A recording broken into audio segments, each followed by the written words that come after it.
So today I'm using the V100 with the IT30 Pro in late morning sun. Will it work? So today we're shooting with the Godox V100. I put the globe on it actually to cut down power because I was getting just a little bit too much in our face. I wanted to cut it down and cut down on the specular highlights just a little bit. It's hot today, so the sweat is going to like glisten, and we don't want that in the photos, so this is going to like calm it down just a little bit. I'm shooting right now with the IT30 Pro as my remote. I actually have this on 1/16th power, so I'm adding some flash with this as well. It's adding just enough pop to fill in shadows from this if it's at a different angle or too harsh of an angle. So that kind of helps. I'm going to shut it off a little bit and go with just the V100, but I wanted to show you with this and without this. I'm using the Godox 40 2.5, and I'm going to switch over to the Godox 24 2.8, I believe it is. They're both the G lenses. I like the size, I like the weight. It is such a hot day out today, so this is helping quite a bit. Make this job a lot easier because I have like literally one stand. Again, I have the camera bag on the stand, and that's it. An easy carry. I'm not carrying a cart behind me or anything else like this. And the V100 is definitely putting of power, even in high-speed sync, to take care of this. I'm at ISO 50. So the first couple of shots, I figured, hey, let's try this in auto TTL to see what this can do, or auto ISO, because I was shooting this all manual. I figured, let's see what the camera decides to do with it. And then I switched over to ISO 50. Anyway, we'll get back to the shoot and show you the rest of the images. Hopefully we do a good job. Yes, I'm actually using a speed light, a V100 in almost midday sun. And I'm not using an AD600 and competing with the sun or beating it by any means. I'm just enhancing what I can. This first image, this is too much flash for me. It was pretty bright. And I'm shooting without the dome right now. Now, as we go on, we start to glisten a little. I don't want to say sweat because, her or I don't sweat. We glisten.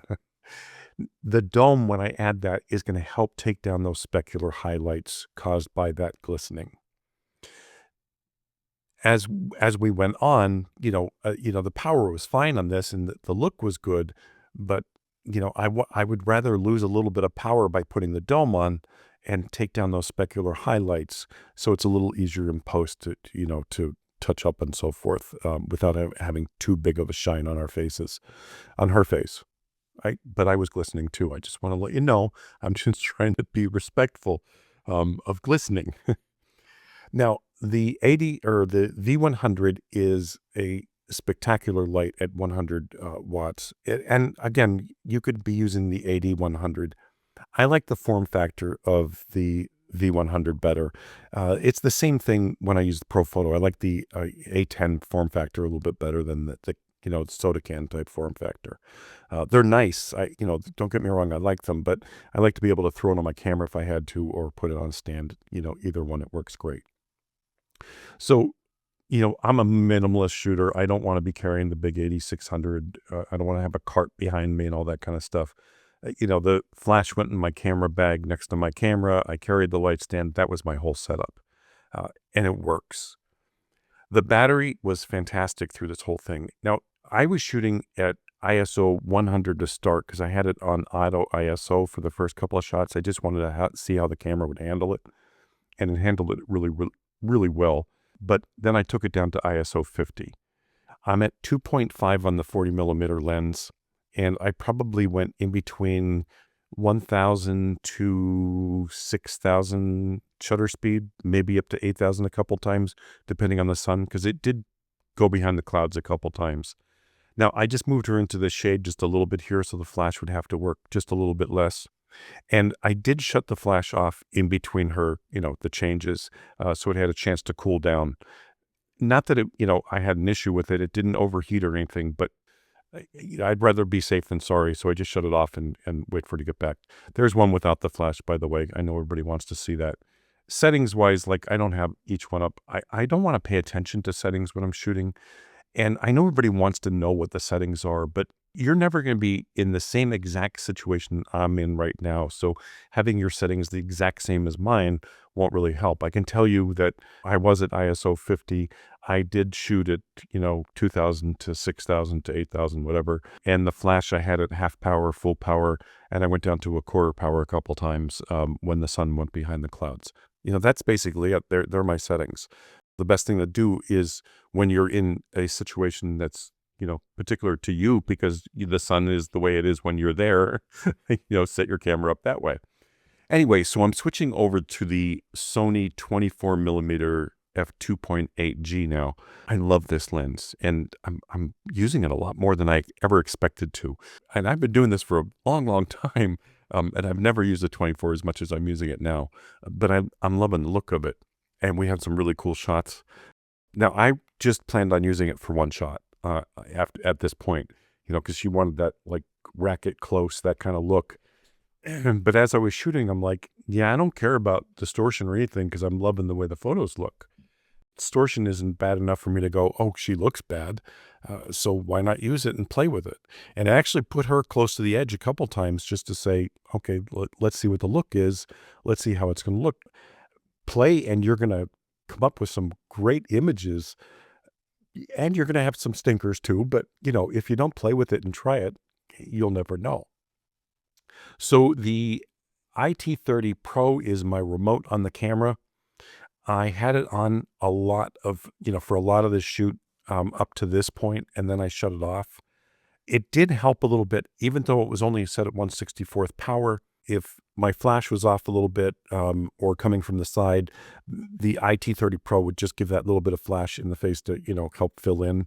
I do like that option. I had the X3 in the bag just in case. I was just like, well, maybe if I don't like the look or if it's too big for me, I'll switch to the X3.